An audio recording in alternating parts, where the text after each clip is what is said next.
Estamos de volta. Agora te convido a embarcar e navegar conosco pelo São Francisco em direção à Grota do Angico, no município de Poço Redondo, em Sergipe, palco mais importante da história cangaceira. Bora lá? De volta a Piranhas, a bela lapinha lagoana onde se respira história, nossa expedição seguiu pelo São Francisco, até o Porto da Forquilha, no município de Poço Redondo, 10 quilômetros rio abaixo, em território sergipano, onde tem início a trilha que leva à Grota do Angico, que por 830 metros serpenteia entre morros pedregosos cobertos por vegetação típica da Caatinga. O principal objetivo do nosso retorno ao Angico é a realização de uma perícia de campo executada por Vitor Portela no Instituto de Criminalística de Alagoas. Esse novo trabalho cruza informações técnicas e científicas com a perícia de 2018, quando este mesmo profissional examinou os apetrechos que Lampião utilizava no momento em que foi morto. Hoje, sob a guarda do Instituto Histórico e Geográfico de Alagoas. No Porto, fomos recebidos pelo turismólogo Jairo Luiz de Oliveira, grande conhecedor da região e que nos acompanhou no restante da jornada. Escavada ao longo dos séculos pelas águas dos riachos Angico, Ouro Fino e Tamanduá, a trilha se mantém conservada e bem cuidada, guardando as mesmas características existentes há 84 anos, época em que Lampião foi morto. O caminho é estreito, tortuoso e íngreme em muitos pontos, com margens tomadas por angicos, urtigas, gameleiras, craibeiras, xique-xiques, mandacarus e outros cactos espinhentos prontos para rasgar a pele dos menos atentos.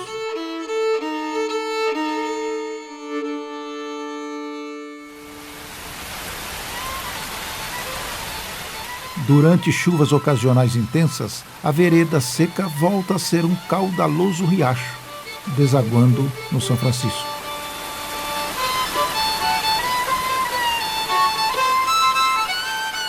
Após 40 minutos de exaustiva caminhada, chegamos ao Alto das Perdidas, pequeno platô onde o tenente Bezerra, chefe da volante, dividiu sua tropa em 3 grupos de combate e 2 subgrupos de apoio para atacar o acampamento cangaceiro.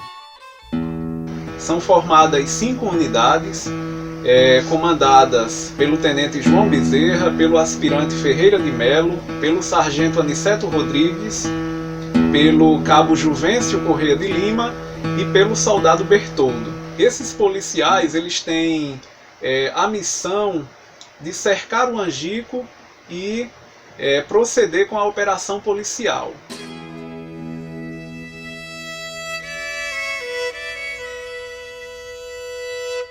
Olhando a partir do Rio São Francisco,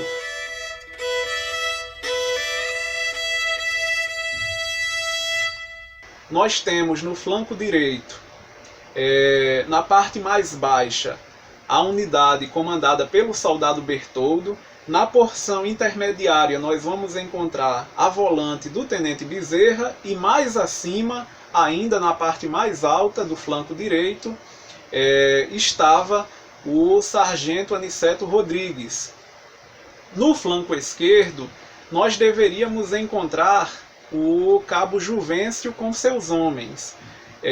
O Juvencio ele deveria chegar ao flanco esquerdo rodeando a margem direita, ultrapassando o Bertoldo, o Bezerra e o sargento Aniceto, dando a volta e formando um semicírculo. E no centro da Grota do Angico, nós encontraríamos a volante do aspirante Ferreira de Melo, que tinha a missão de varrer o caminho das águas de baixo para cima no curso do riacho. Durante a parada no Alto das Perdidas, Jairo contou a história da fazenda Angico e ressaltou a importância atual do turismo para a região. Essa fazenda ela é da família Rodrigues Rosa e adquiriram uma pequena parte da fazenda, cerca de 3 mil tarefas, que daria mais ou menos 990 hectares.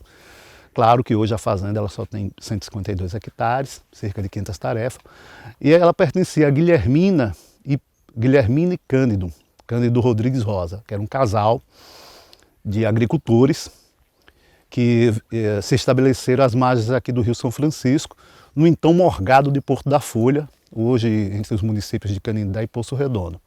Tinha uma família numerosa e dentre esses filhos tinha o Pedro Rodrigues Rosa, que era conhecido como Pedro de Cândido, seu pai se chama Cândido, e Dona Guilhermina.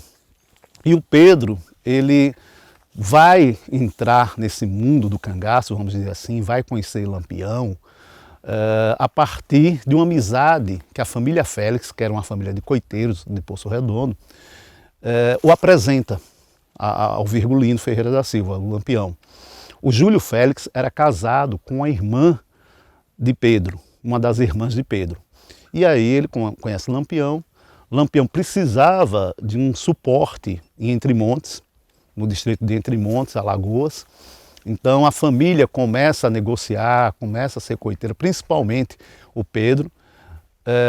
É montada uma padaria para seu irmão Oséias, e eles produzem pães, quando os cangaceiros estão aqui na região, produzem pães para os cangaceiros. E sempre passavam na Fazenda Angico. A Fazenda Angico, como ela era muito grande e tinha muitos filhos, o casal Guilhermina e Cândido, eles espalhavam casas de rancho na fazenda.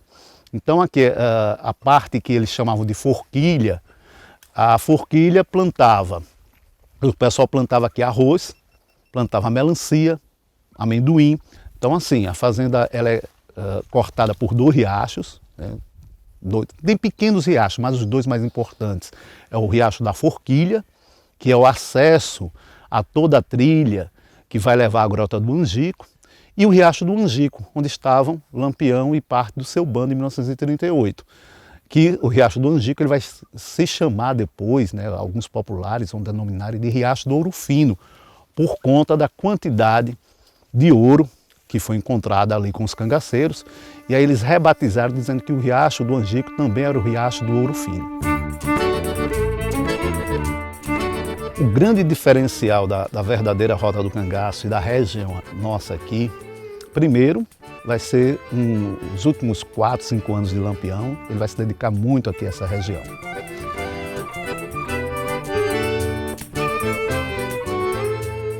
As belezas naturais, que os cangaceiros já desfrutavam dessas belezas naturais. O Rio São Francisco, que eu brinco muito, eu digo que um dos maiores coiteiros do São Francisco, do Lampião, foi o Rio São Francisco.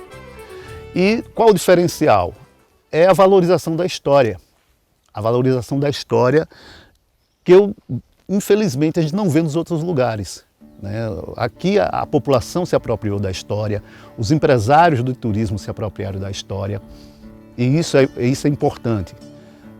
Os governos municipais nem tanto, o governo estadual também nem tanto, muito menos o federal. Foi a sociedade, os empresários e os trabalhadores da área de turismo que se apropriaram disso. E também os pesquisadores, a gente deve muito aos pesquisadores que divulgaram e divulgam ainda até hoje essa história. Então o grande diferencial aqui será esses momentos de muita história, mas principalmente de muito mistério em relação à morte de Lampião. E o mistério faz com que as pessoas se sintam atraídas pelo desconhecido, se sintam atraídas em conhecer um pouco mais.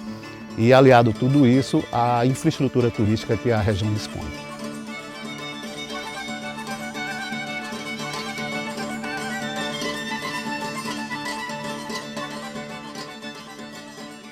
Vai ficar melhor para você entender a gente descendo aqui. Depois da explanação de Jairo, a expedição alcança, 100 metros adiante, a boca da grota, palco onde tombou Lampião, Maria Bonita, 9 cangaceiros e um soldado de polícia, além do cão Guarani, animal de estimação do rei do cangaço. Fato que marcou o começo do fim da era lampiônica, que só seria definitivamente extinta em 26 de maio de 1940, com a morte na Bahia de Corisco, um dos principais comparsas de Virgulino. No próximo bloco, você assiste a pesquisa forense de campo feita pelo perito criminal Vitor Portela, que revela como Lampião e seus comparsas foram mortos pela volante do tenente Bezerra. Voltamos daqui a pouco.